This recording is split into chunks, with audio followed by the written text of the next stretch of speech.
SOP for the preceptors also. Kind of how do they do it? For instance, there's a welcome desk. The guests should first come to the welcome desk, and then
Namaste and good morning, dear friends. Yesterday we talked at length on Radha and Krishna.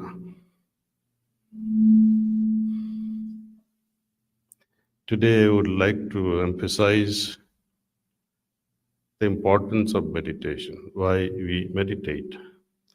Because often people, they say, what are you doing? Closing your eyes, wasting your time. I'll take you back to 7,000 years back when Krishna was somehow trying to convince Arjun to do what was appropriate for that moment.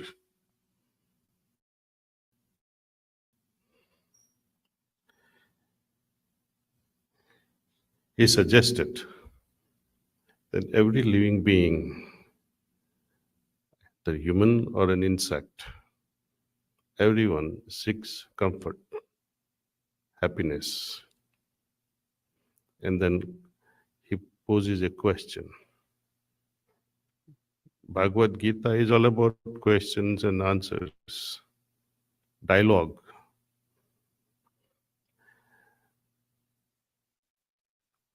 So Lord Krishna asks one thing, is it possible to have happiness without harmony within and harmony outside? Is harmony possible without peace? Is this peace possible without having a contemplative mind? He doesn't answer many questions. He just asks questions and leads you to what you should do. And then he asks, is contemplative mind possible without focused mind? Is focused mind possible without this mental gym we call meditation? So now you can connect the dots between happiness and closing your eyes and meditating. See? But what is meditation? Oxford Dictionary describes it as focusing your mind on one object. When in the East we talk about meditation, we talk about God. God is not an object.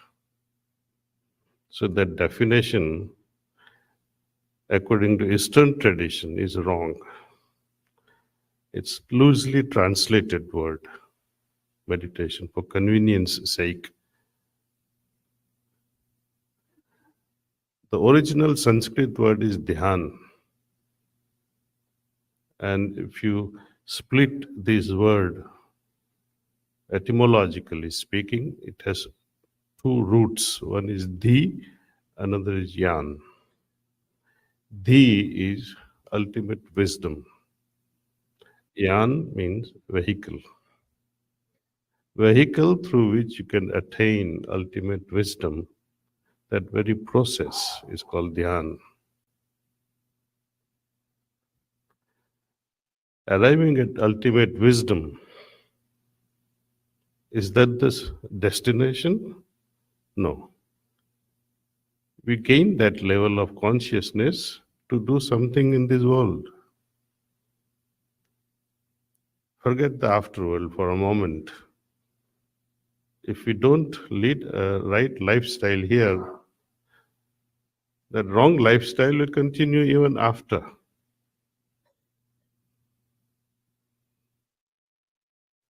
Sacrificing yourself, going through all the penances, becoming celibate and extremist in one way or the other. People think they might go to heaven. They punish themselves, torture themselves. Things they deny in this world, they say they'll have it there. I was jokingly saying that, the description of heaven, so many virgin girls, all rivers of wine flowing.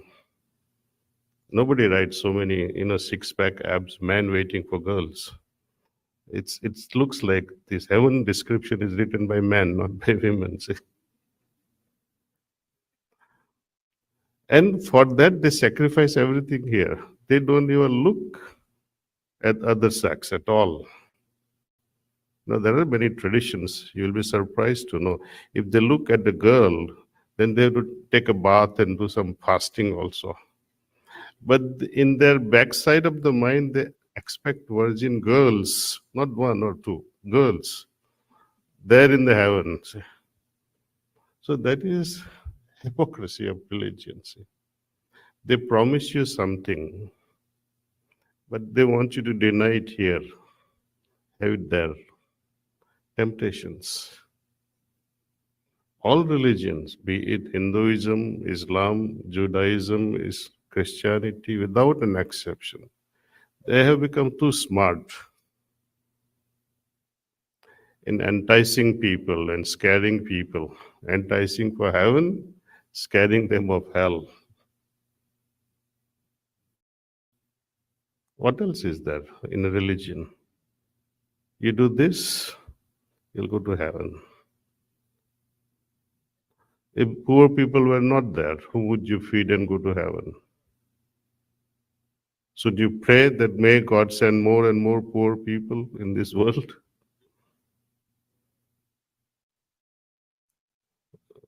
So we have understood the importance of religion in a very topsy-turvy way. In fact, it's time to disown any religion or any philosophy. Go beyond all these things. Transcend the religion itself. Transcendence is the way of life. Transcendence at every level. It is not that I'm against religion. People should contemplate over it, the role of religion. What is the role of religion? Religion prescribes that there is godliness, there is divinity. Respect that. This knowledge we have, but there is no backing of experience. Experience happens only from within, and for which in spirituality we practice various esoteric things so that we can perceive things inside.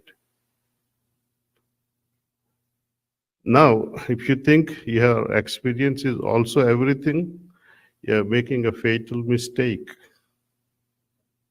We need to transcend even the experiencing. Let me explain what it means, because When I tell I experience godliness, I experience divinity, my job is done, I have arrived home. No, you have just begun the journey. How so?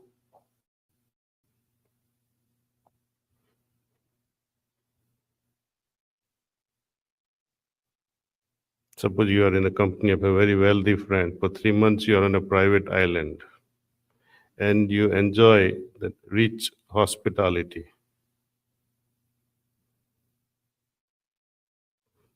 You are experiencing something great. But in heart of your heart, you will always feel, I wish I was also as rich. So experiencing can be great, but becoming that rich individual is a different thing. See. Divine experiences are also great, but to become divine is another matter altogether.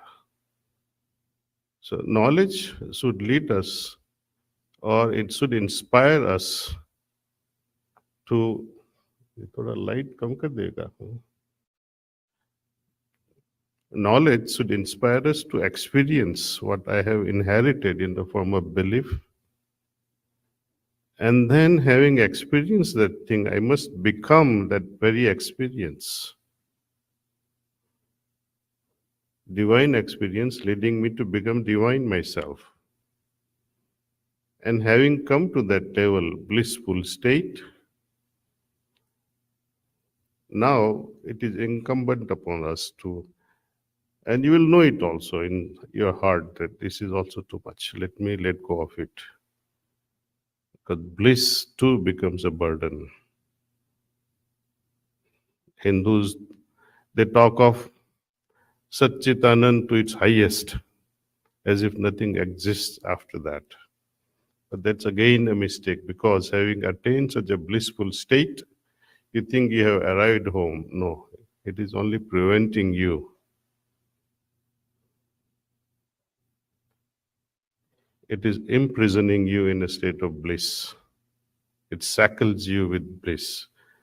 Break those and go further into absolute void, from which everything arose in this creation. That absolute balance. So that is the purpose of spirituality, not to stay where we begin. Let there be many beginnings in life. Begin in religion, okay. Worship whatever form you want to worship. They're like stencils. You know, when we were children, we used to write with stencils, alphabets and numbers. But we don't go to college with stencils, packing it in our school bags, or people will laugh at us. Religion it has served the purpose of making us think that yes, there is Radhe, there is Krishna, there is Lord Jesus, there is Buddha like personalities. I need to become like them. They are the examples, beacon lights. And all of them has one common thing. At the epitome or at the apotheosis, when they flowered completely at the pinnacle of their consciousness, you can call them as spiritual flowers. India, they call it lotus, fully bloomed lotus. That's why Lord Krishna is also described in some way as Kamlesh, following my name, right? One who has mastered this lotus, meaning gone beyond it. Absolute flowering of that spirituality, going into reality, to bliss and to void.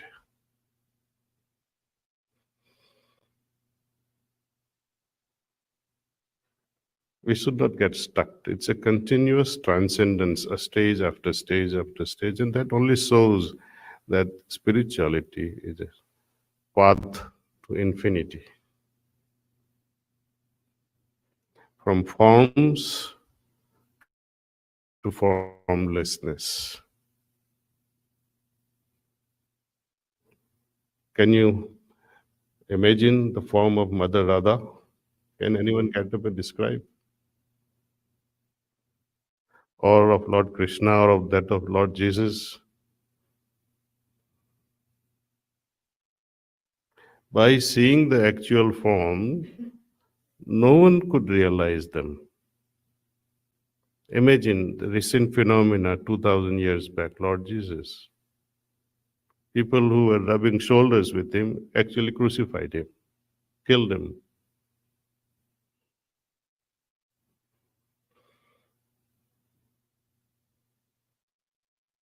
They did not realize his divinity. Seeing the real form, still they deprived from experiencing his divinity. How are we ever going to understand his real personality or his real essence by imagining the forms? Forms can tell us something, very little though. It's like you're seeing through a pinhole of a door. Something like them existed once upon a time. Their qualities we understand: sacrifice, love, compassion, kindness. So if we really want to see them, I have to become them and look within that, yes, now I have become them. So often people don't like to close and meditate and reflect on oneself, because who likes to see one's ugly self? They, like mirror, mirror on the wall, and you see your ugly self and you want to break the window or break the mirror. Breaking the mirror is not going to become beautiful. Not looking in also. Looking in should tell me where all I need some corrections. If you can listen to your heart and make adjustments, then it's the best thing. All these lovers of Krishna, I am also a lover of Krishna.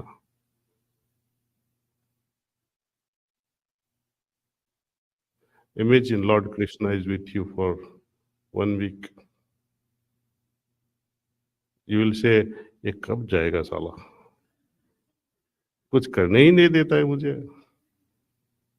ये मत कर, ये मत कर, ये मत कर, ये मत कर. अभी करेगा क्या मैं? जाओ भाई, तुम जाओ यहाँ से.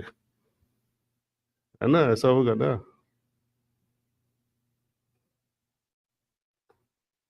Because we are all like Duryodanas today. You will tell Krishna, look, you are all right. I do believe you are right. I can't help myself. Janami dharmam nachame pravritti. Janami adharmam nachame nivritti. And that's all we are. Krishna's come and go. Rama's come and go. Many Jesus will come and go. We'll remain the way we are.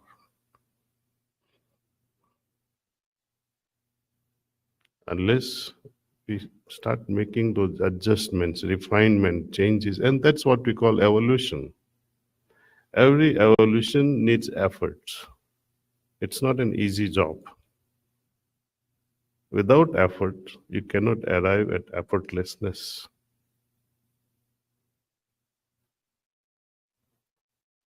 Until everything becomes effortless, you cannot enjoy. Imagine you are driving and the first day of training remains all your life. Your father telling you, you idiot, you don't know how to brake a car, you are jerking the car, isn't it? You are going too fast. If that first day of memory remains all your life, driving a car will become pain. It must become effortless. And that effortlessness is the product of your all efforts. Meditation. It can remain effortful, but a time comes we become meditative 24/7.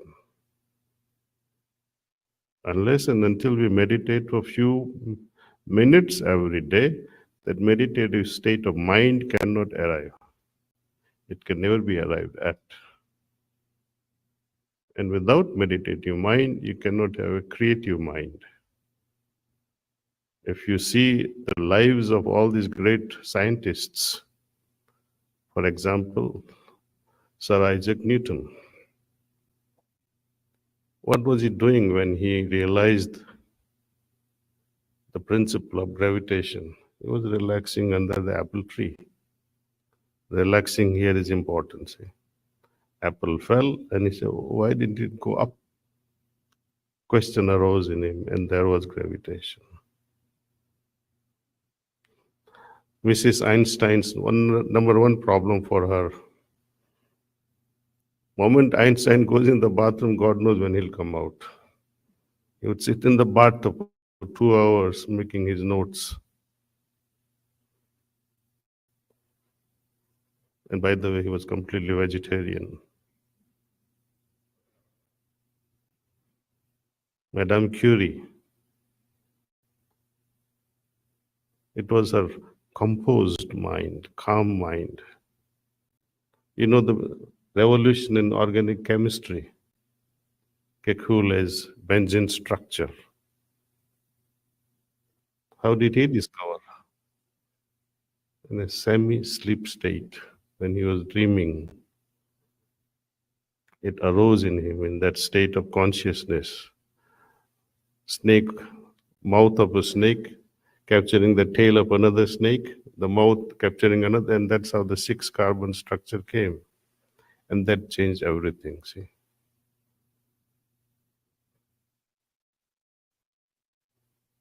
Most of our decisions, if you are meditating, can come just like that.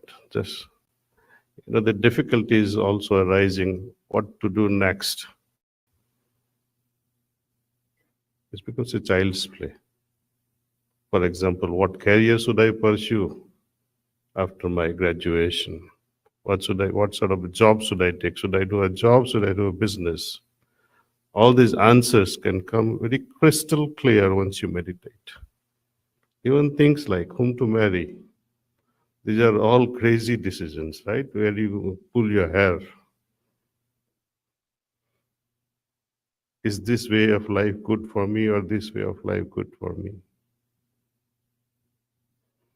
You will always be in tune with nature when you are following the heart. You can never do anything against nature at that moment.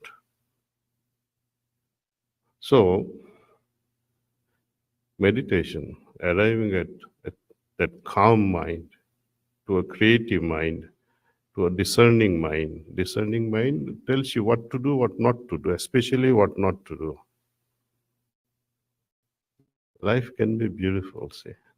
Forget God realization for a moment, or state of salvation or liberation. Let's not worry about it. Give it to God. Once I have done my job here correctly, I cannot do wrong there. And once my consciousness has arrived at certain level, after death also, my soul will go to that dimension only matching my soul's frequency. It cannot go anywhere else.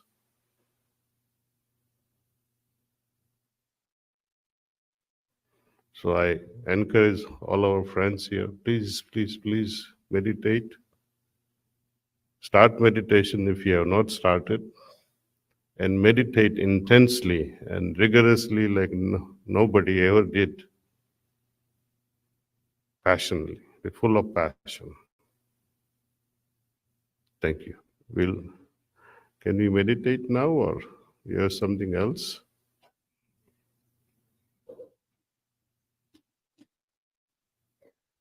You can meditate. Okay, you can.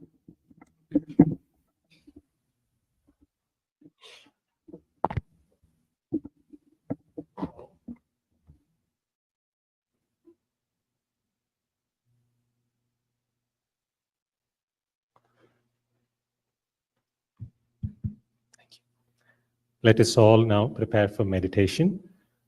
Kindly request everyone to just check that your phones are turned off. We will start with a guided relaxation. Sit comfortably And close your eyes very softly and very gently. Let's begin with the toes. Wiggle your toes. Now feel them relax.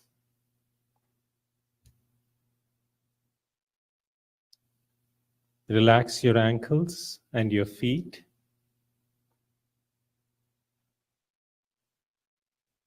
Feel a healing energy move up from Mother Earth, up your feet to your knees, relaxing your lower legs.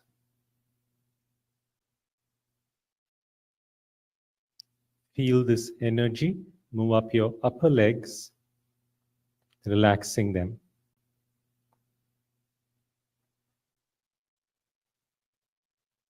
Now deeply relax your stomach muscles, your hips, and your waist.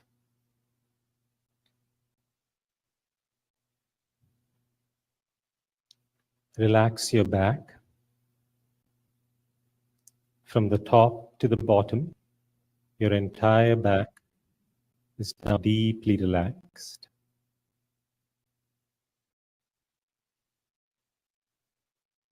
Relax your chest muscles and your shoulders. Release all tension from your shoulders and feel them simply melting away.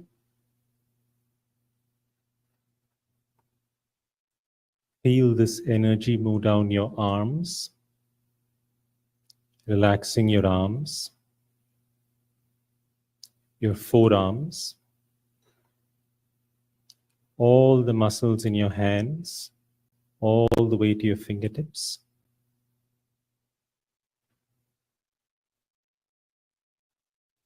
Relax your neck muscles and feel all your neck muscles loosening up.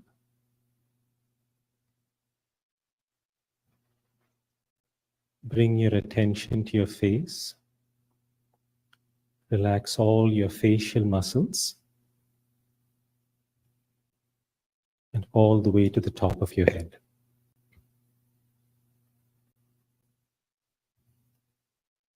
Now in this deeply relaxed state, gently move your attention to your heart. Bring your awareness to the source of light that is already present in your heart. And as you rest there, gently have the idea that the source of light is illuminating your heart from within and is attracting your attention inward. Feel immersed in the love and light in your heart. Remain still and slowly become absorbed in yourself. Please start meditation.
That's all.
So dear Daaji will take some questions if anyone has any questions.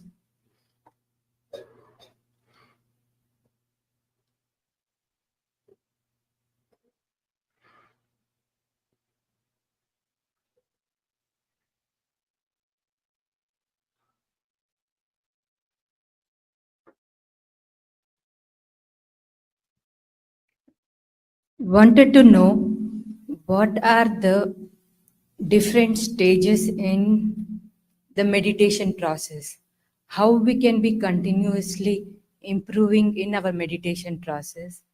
And the other question is, what is the difference between dhyana and paradhyana?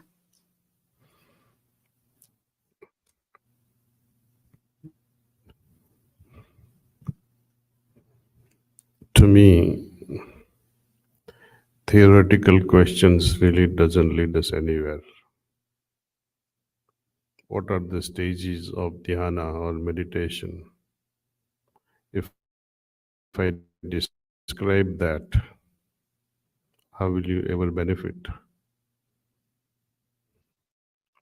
I like to see that you experience each stage.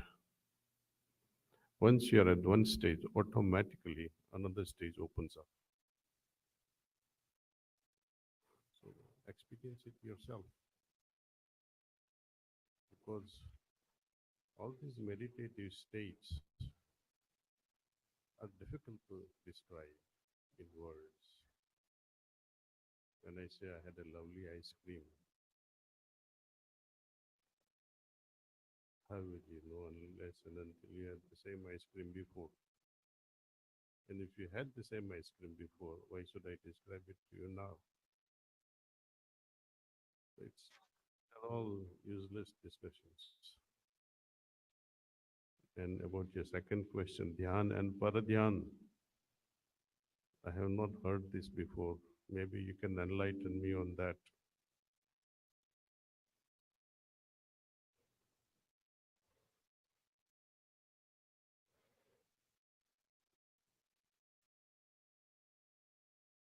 Thank God.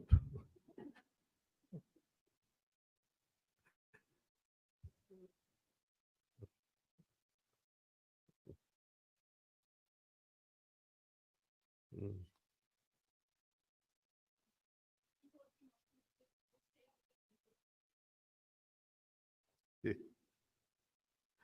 He's watching you. Sit.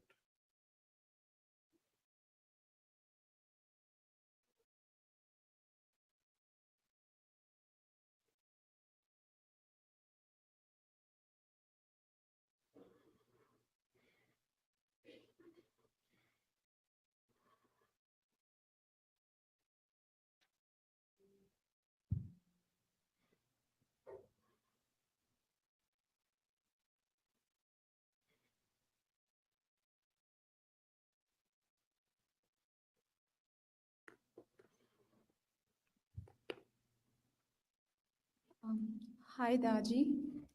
I'm a new beginner here and I just did my meditation today. But when I close my eyes, there are so many thoughts that are coming. So I don't know, like if I need to purposefully forget about those thoughts and still continue to focus on my on the light in the heart or maybe in my temple area, or how do I make sure that I don't have these thoughts when I close my eyes? It's a very common problem we all face. How to tame the mind, the monkey mind. Moment you start forcing yourself and say, mind, please don't think this. You are supplying more energy in not thinking, and it will think. So, what is the solution? Not to fight with it. Don't struggle. Moment you struggle even to sleep, for example, when you say, "Oh, I'm going to sleep," moment I put my head on the pillow, I want to sleep. More you try, sleep will only recede. Same thing with mind also. To transcend mind, let go, dive into your heart. The role of the mind is to think, and to stop it from thinking is against the nature. You can't force it. Any force is violence to your consciousness. So be gentle and slowly drift your attention towards the heart. Purpose heart is we focus on the heart in order just to perceive things, to feel with our heart.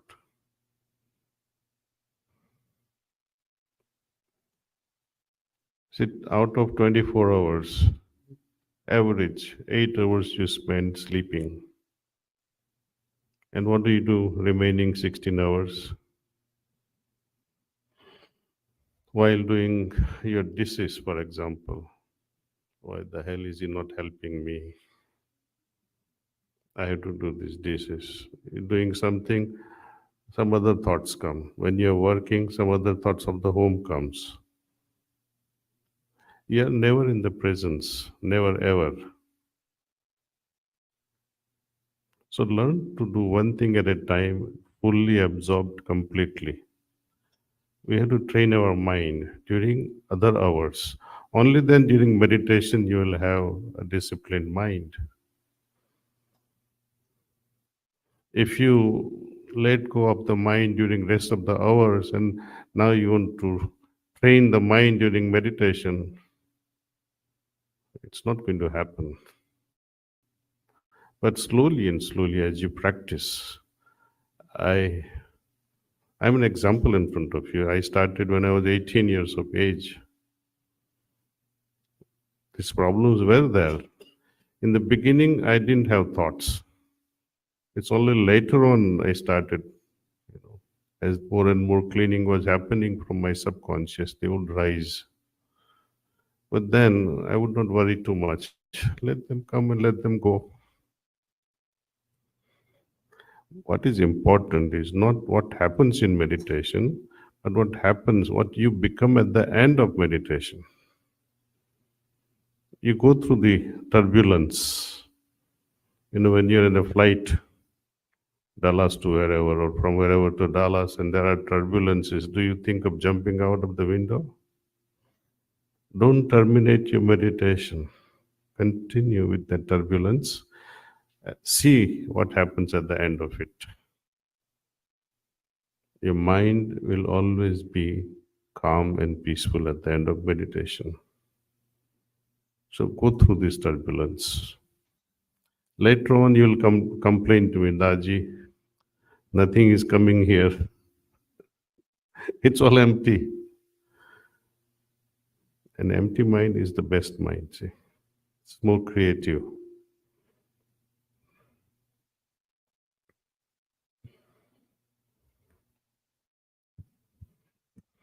Namaste, Daji.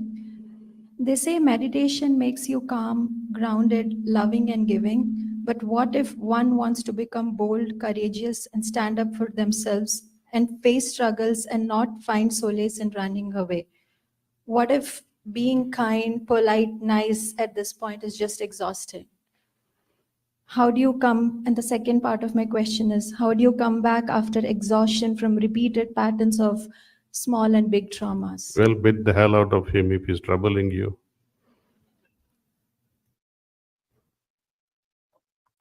You see, we don't follow this Lord Jesus principle that if someone hits you on one cheek, you offer the other cheek.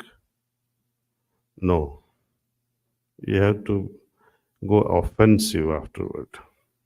If someone troubles you, you just don't take that BS.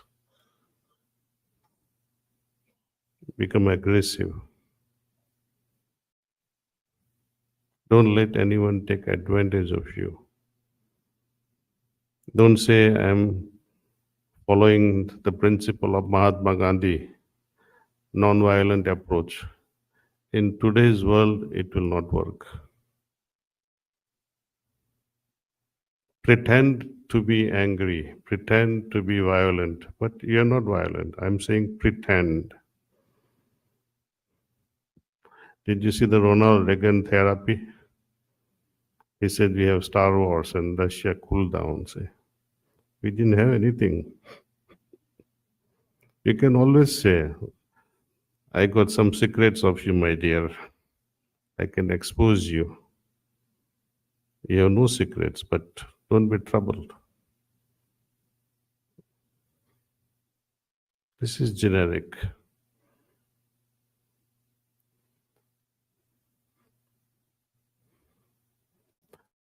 I think now last question, okay. Pranam Dadi. Pranam Daji. You previously mentioned about Madame Curie, Newton, and other scientists. They actually reveal some of the secrets of the universe.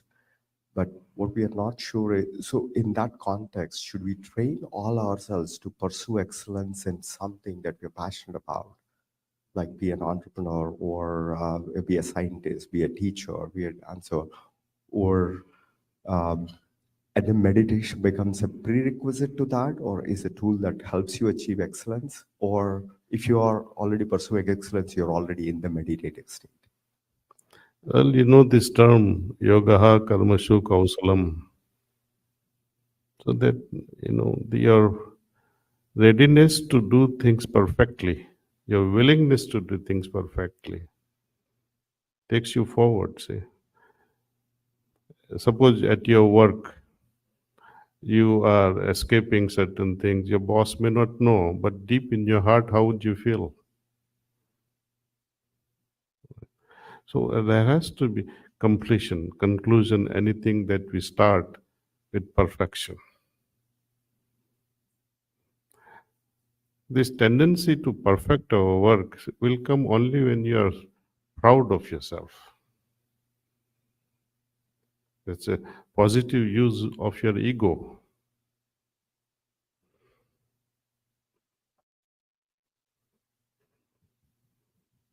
Thank you so much, Daaji. Okay, come. I have a question for all the teenagers.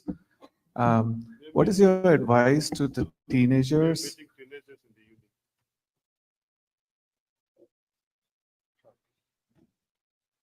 There is a meeting for teenagers in the evening, so we can hold that question.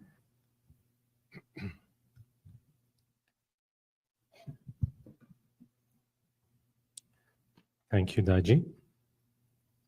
We are gathered here today to explore and celebrate the profound impact of yoga in our lives. It is my honor to invite to the stage Urmil Shah, the coordinator for the Heartfulness activities in the Dallas-Fort Worth area, to walk us through the Yoga for Unity initiatives in Texas.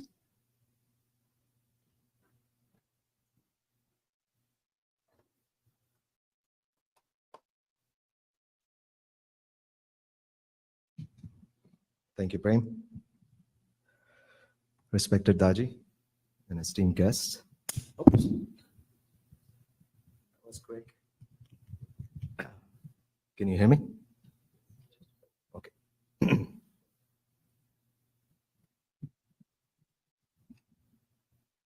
That's good. Thank you. Yoga for Unity global platform has reached out to more than 25 countries, collaborated with more than 80 yoga institutions. So far, almost 2.1 million views on our Yoga for Unity platform has reached. It has been supported by also 200 yoga experts from all over. One of the guiding force for this platform is revered Daaji, and his message in inaugural speech for this initiative was, we need to change our consciousness through yoga. We have so many great yoga organizations. All of them have such a huge outreach. We need to unite and integrate through love. We need to unite and integrate through love. This event, Yoga for Unity, Texas Initiative, reminds me so much about that message. It has truly been wonderful collaboration between various yoga organizations here in Texas. These organizations came together in a very short time and provided 2 yoga sessions each week for last 8 weeks. We learn a lot from each other through these sessions. We've had total 540 people participated, including our launch event. We are truly grateful for all the yoga trainers and volunteers who provided their time and hearts to promote physical and mental wellness. Following are the collaborators. We had support from Yoga Bharati, JK Yoga, Patanjali, 10YC, VYO, Hanuman Temple, Om Ashram, and of course JK Yoga, Radhakrishnan Temple, and our own Heartfulness yoga trainers. Along with these yoga institutions, various cultural and social organizations have also helped us promote this initiative. Good amount of them are here, and we are truly thankful. A very special thank you to our public officials who are in presence and community leaders for supporting this initiative. We are looking forward to your continued support and encouragement in reaching out to various communities in the DFW Metroplex and beyond in our state of Texas, in building joyful and resilient communities. I would like now to recognize our Dallas County Commissioner, Andrew Summerman, who also goes by Andy. One of Andy's priorities is public health care services, including mental wellness. We are honored to have Commissioner Summerman and his wife grace this event. I now request Commissioner Summerman to share his thoughts, please.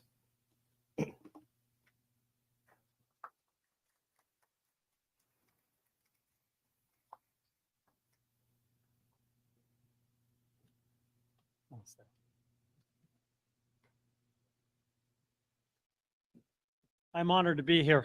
Daaji, thank you for allowing me to have a few moments to speak. And thank you all for allowing me to come here and speak to you all. You know, as you come out of meditation, meditation, I'm told that you sometimes have thoughts, some ideas, perhaps even a moment of brilliance. And as I was sitting here coming through out of my meditation just then, I had a brilliant idea. And it went like this. What if in the middle of Commissioner's Court, when I'm fighting with my colleagues, I could throw a flag that looks like one of those that you use at sports and say, 5 minutes break, we're all going to meditate for 5 minutes. It'd be great, wouldn't it? As I think about spirituality, I have to turn to my mother, who was a spiritual woman from the beginning to end. She would always have good quotes and good ideas for us. She suggested that advice was a way of transcending time to allow us to go beyond our own experiences, to learn from those of the past. And she always had great ideas. She was an archaeologist. She would go and dig in various countries. She would try and unearth the knowledge of prior cultures. She went to many different countries to be able to learn. She went to Israel and India, China, Peru, Greece. And she always wanted to learn from those cultures as to the nature of spirituality that existed in each one of those cultures. She lived at the crossroads of Judaism, Hinduism, and Christianity. Now, she found a commonality that existed in all of those faiths. Live according to the path of righteousness, shun the wrong, look inwardly to find your faith.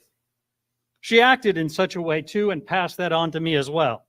She suggested that we smile more, worry less, more compassion, less judgment, more blessings, less stress, more love, no hate. As we find in life those people who we find a commonality with, to be able to express this idea of friendship and love. For example, I have my wife who lives at the crossroads of Buddhism and Christianity. We marvel at the path that we took together, she from China, me from the United States, who came together in a moment and with a very big surprise, especially at my age, we have a 5-year-old child. And she is truly a miracle to behold. It's also nice to see friends like my friend Dr. Rohit Parmar, who is gentle and kind and a giver of life. I was told not to mention politics, but I must tell you that there is a crossroads between the spirituality and politics. When you connect to the silence within you, that is when we make sense of those who are causing you such disturbance around you. The moral compass that I follow comes from the teachings within my soul, and it helps me. When faced with anger and fear and complexities, I focus upon my faith. Those inward searches teach me that we can hope to have the faith to bring about the peace that we can find within us. Hope is asking for rain. Faith is bringing the umbrella. My mom, towards the end of her life, I asked her for, her final advice. She gave 2 at the very end. One, a sense of humor. The other, a profound knowledge. The sense of humor was, don't read any magazines involving fashion. They will just make you feel fat. And the other piece of advice was, be at peace and learn. Sound familiar? Thank you. Thank you, sir. Thank you so much.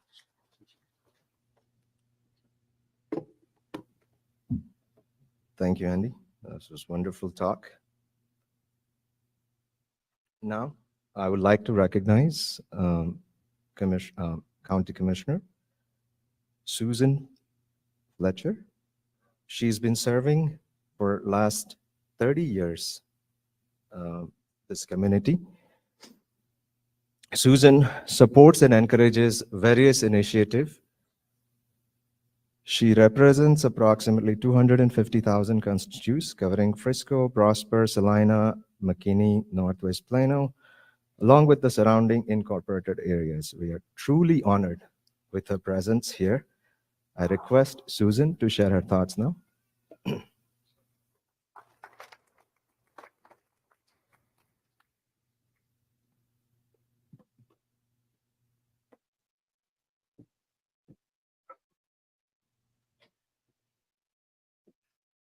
Thank you so much for having me here today. I will make one correction. I have not been in this role for 30 years, although I have been serving my community for many, many years. And I have been in this role for almost 10 years. And I just want to say greetings and thank you so much for allowing me to be here. This is a huge honor for me.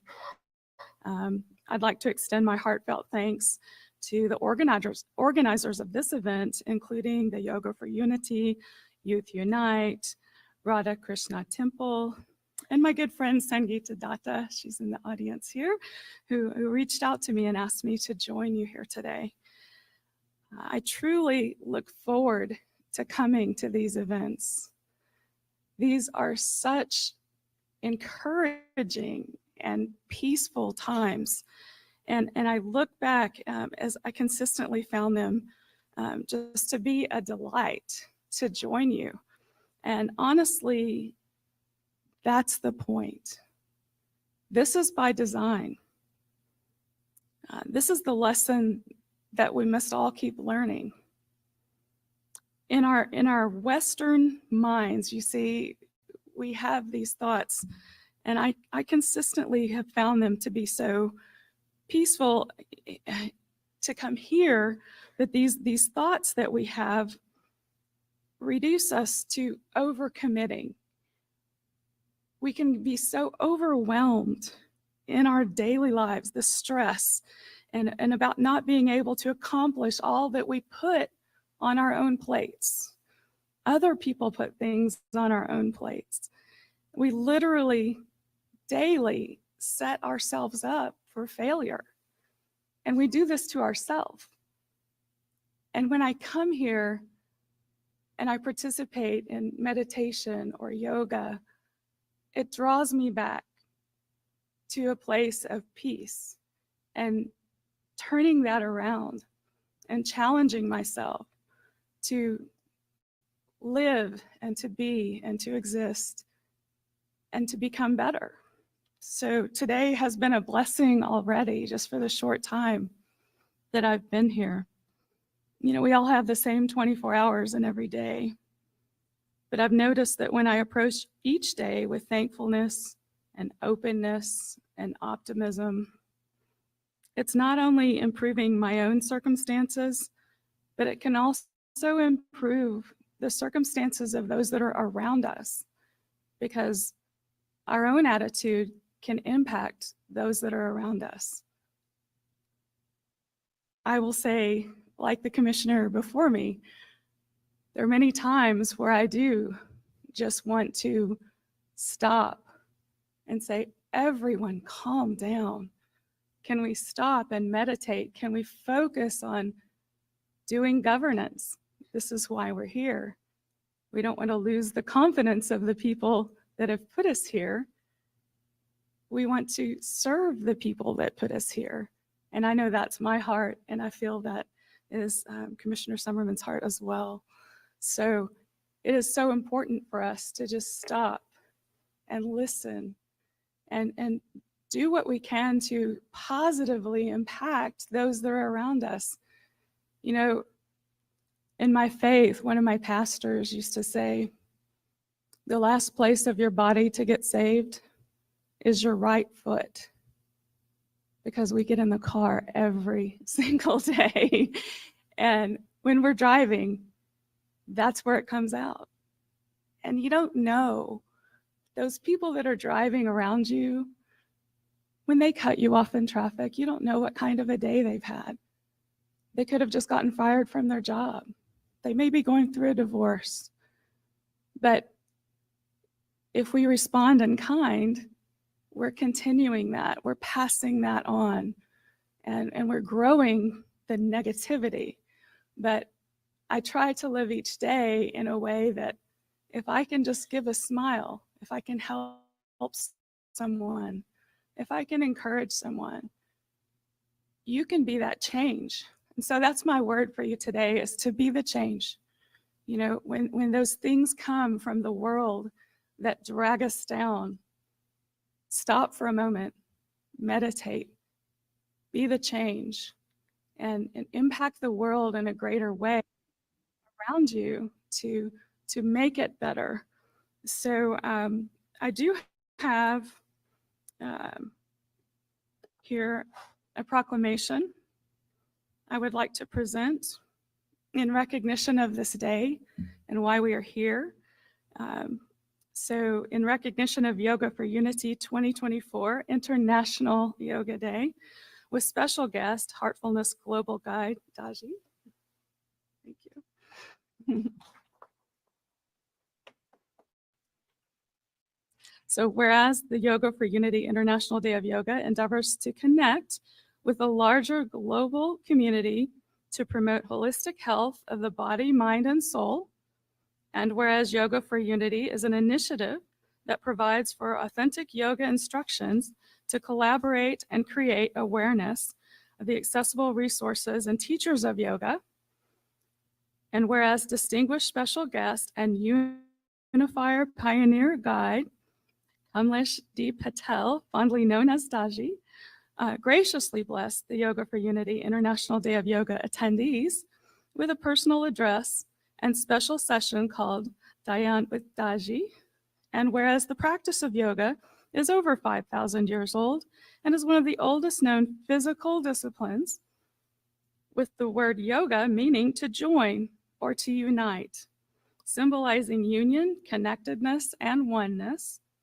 And whereas yoga is not a religion, but rather a science, offering physical and mental benefits for all people of all ages. Yoga has been proven to help reduce stress, anxiety, fatigue, and depression, as well as improve productivity, focus, concentration, and self-esteem. Whereas all citizens are encouraged to join in celebrating this day of unity and explore yoga as a pathway to complete health and physical, mental, emotional, and social levels. So now, therefore, I, Susan Fletcher, Collin County Commissioner, do hereby recognize and commend the wonderful contributions of Daaji, Yoga for Unity, and the Radha Krishna Temple, and thank them for making this local, regional, and worldwide celebration of yoga and wellness on this 15th day of June. Thank you so very much.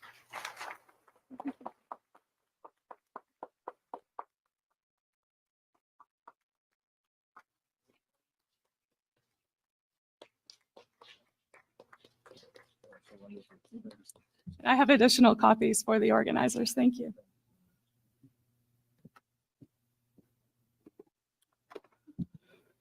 Thank you, Susan. Now I'd like to request another special guest, the Consul General of India, Houston. Our final speaker is Mr. DC Manjunath, the Honorable Consul General of India. Shri Manjunath joined the Indian Force Services in 2004. Prior to assuming charge as Consul General of India in Houston in July 2023, he was Joint Secretary in the Ministry of External Affairs, New Delhi, heading the Global Estate Management Division.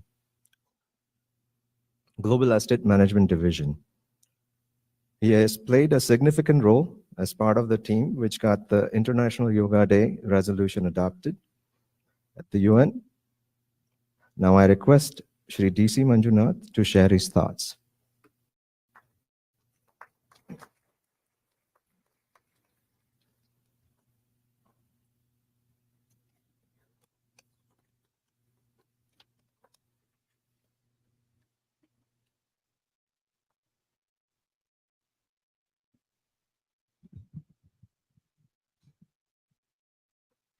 Ladies and gentlemen, dear friends, namaste and very warm welcome to all of you.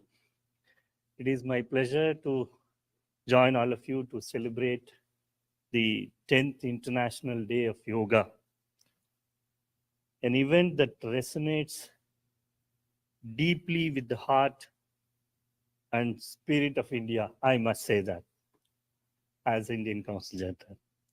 I extend my appreciation to Heartfulness Yoga and all the other organizations who have come together to put up this beautiful event to celebrate the International Day of Yoga. I would like to particularly thank Padma Bhushan Shri Kamlesh Patel Daaji for his presence here in Dallas. His dedication to the practice and teachings of yoga especially the Sahaja Marg of Raja Yoga meditation, has inspired countless individuals worldwide. We are deeply honored to have him lead a special session today, and I'm certain that his wisdom and insights will enrich our understanding and practice of yoga. I'm also aware that he was recently in Guyana, where he also met the country's president and other leadership and some of my friends there. Friends, I do not want to get into what yoga means and all, which all of you are very well aware of, but I would like to recount how the Yoga Day came into existence. 10 years before, in September 2014, during his first speech in the United Nations General Assembly in New York, Prime Minister Shri Narendra Modi proposed June 21 to be declared as International Day of Yoga, choosing this specific day, 21st June, because it was more or less the summer solstice, the longest day in the Northern Hemisphere every year. Subsequently, in a span of about 3 months, 177 countries came together to co-sponsor a resolution in the United Nations General Assembly to declare June 21 as the International Day of Yoga. I am very happy to note that I was then the part of the team which was working for this resolution in the India's permanent mission to the UN in New York. And in declaring so, the United Nations has recognized the universal appeal and benefits of yoga. Since then, every year, June 21 is being commemorated all over the world as the International Day of Yoga, with the first International Day of Yoga being celebrated in 2015. This day serves as a global reminder of the timeless wisdom that yoga offers and its ability to bring people together across cultures, geographies, and ideologies. It embodies the essence of Vasudhaiva Kutumbakam. The world is one family. Every year, back home in India, the government of India also chooses a specific theme for the celebration. This year's theme is Yoga for Self and Society, which beautifully encapsulates the dual benefits of yoga. Not only does it nurture our individual well-being, but it also fosters a sense of community and interconnectedness. By practicing yoga, we uplift ourselves and in turn positively influence those around us, creating a ripple effect of harmony and peace in the society. Here in Dallas, I am delighted to see the enthusiasm and dedication with which, of course, Heartfulness Yoga and all other organizations and the community have embraced this ancient practice. In Texas, especially between Houston, Dallas, San Antonio, Austin, and many other towns, Baytown, Fulshire, there are at least 30 celebrations and commemorations happening in the span of 10 days from during this period until 29th. From 11th it started 20th. I'm very happy to be here as one of the highlight events in Dallas. Thank you very much for inviting, making me part of this celebration. Thank you very much. Thank you.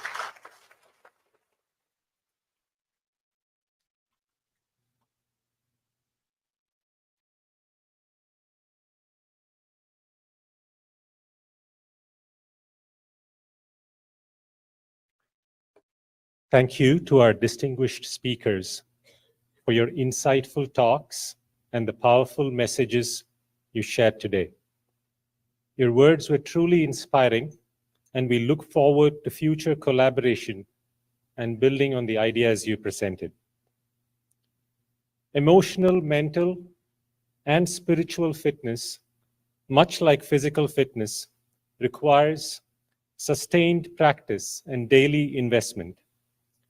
Today's event is about providing you with simple practices and resources that help us integrate physical, mental, emotional, and spiritual well-being. We are all catalysts for change, and as we change ourselves, we can ripple positive shifts into the world around us. If you resonated with heartfulness meditation and would like support in continuing this practice, I invite you to stop by at the Heartfulness desk to find out more information. Thank you all for joining us for this insightful and inspiring session. We experienced profound inner peace through heartfulness meditation with Daaji, heard inspiring talks. First, I want to express our deepest gratitude to Daaji for gracing us with his presence. Our heartfelt thanks and utmost appreciation to all the distinguished guests, speakers, and the esteemed representatives of all our partner organizations. And to all the attendees, thank you for being here with us today. We hope that today's program has inspired and equipped you to integrate yoga and meditation into your lives. And thank you all, and this brings us to the end of the morning program.